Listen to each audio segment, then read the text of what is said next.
Good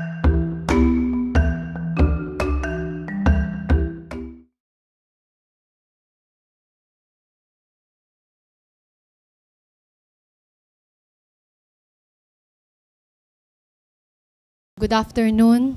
Ang title ng action plan ko is The Use of Indigenous and Recyclable Materials for Raised Garden Beds to Reduce Incidence of Pest Infestation, Improve the Quality of the Soil, and Provide a Bountiful Varied Crop Harvest. So, yung na-observe ko kanina, yung mga minention ninyo about problems sa mga bato, waste, and everything, yan mismo ang na-experience ko. So, nakahanap ako ng isang solution sa limited na space para makagawa ng isang garden sa ganitong method. Ang objectives ng is to improve the efficiency of companion planting. So, companion planting in pest management with the use of indigenous and recyclable materials for raised garden beds. So, to increase the volume of crop yield in a limited space, to prove the importance of using herbs and spices as pest deterrent for our crops, and to emphasize the importance of mixed cropping in organic agriculture as well as fallback if some crops fail to produce well.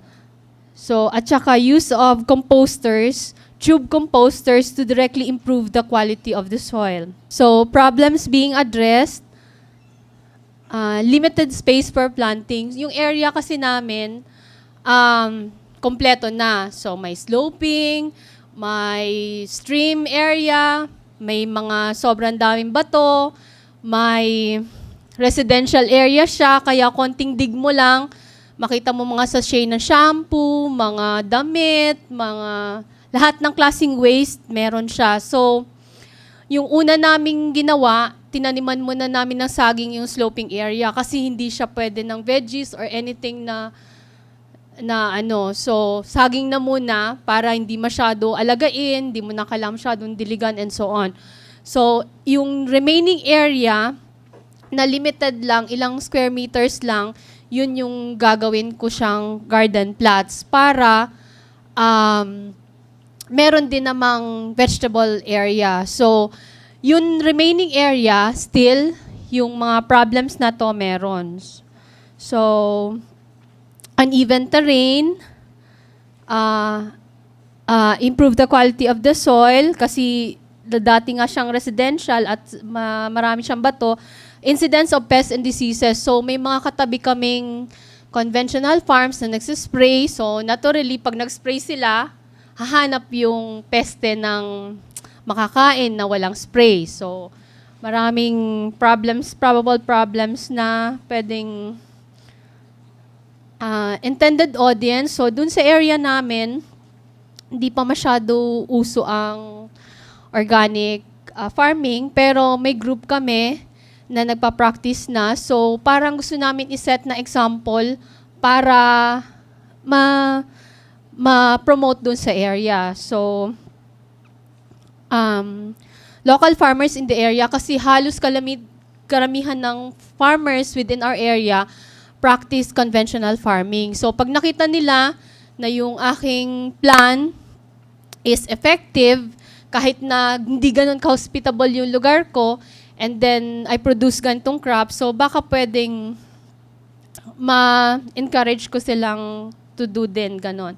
So, residents in the community at saka mga students. Kasi nagpa-propose ng parang OJT doon sa nearby farm yung mga students ng LSPU. So, kung meron akong parang sample plot using the recyclable materials, baka pwede ko silang... So, expected results, increased crop yield, ang indicators nun, high volume of harvest, tapos less incidence of pests and diseases, tapos makikita mo yan pag may less damage to vegetables and so on. So, may mga materials, syempre recyclables, PET bottles, coconut husks, bamboo, and so on. So, yung PET bottle, 75 centavos isa, yung coconut husk and bamboo, free lang locally dun sa area. So, may kailangan ng cow manure, vermicast, and so on para i-amend yung soil, para i-improve yung fertility niya, pero masyado ding minimal yung cost.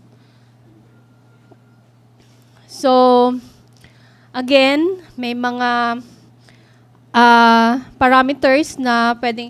So, ang itatanim ko dun sa plot ay garlic, onions, ginger, lemongrass, turmeric, marigold, basil.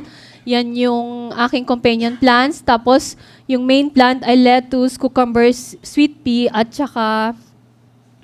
Ayan. So... More, ito yung sample ng... para ma-appreciate nyo. So, yung PET bottles, commonly ginagamit natin sa border, sa mga gardens, seedling trays, flower pots, or vertical garden. So, common na yun na practice, lalo na sa urban areas. Yun namang coco husk, planters, ginagamit din siya para taniman ng herbs, ornamentals, vegetables, at saka mga fruit trees, ay mga seedlings. So, yung bamboo borders, ayan. So, ginagamit din siyang pangtaniman. And commonly, yung raised bed na common na ginagamit ng mga farmers. So, ito yung garden plot layout ko. Meron akong 10 plots na pinagawa. Yung first, yung yellow sa two ends ay control group ko. So, wala siyang raised bed. Wala siya. Kumbaga, flat lang siya. Ang tanim niya ay marigold sa gilid at saka turmeric ito. Ginger naman dun sa kabilang dulo, tas may marigold din. Itong green plots ay... Ang gagamitin ko dito ay itong sample ko. Parang, to. Okay? Parang ganito. So, yung green plots, I'll use PET bottles para maging raised bed niya. Tapos, may tanim siyang, ulitin ko doon ha. Okay.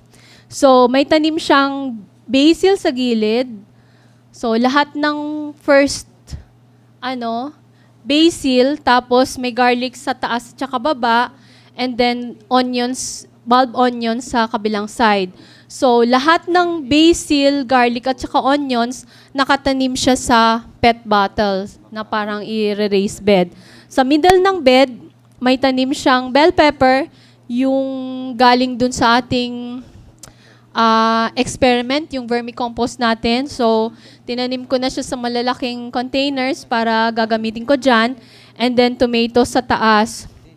So, next plot, yung brown, gagamitan ko naman siya ng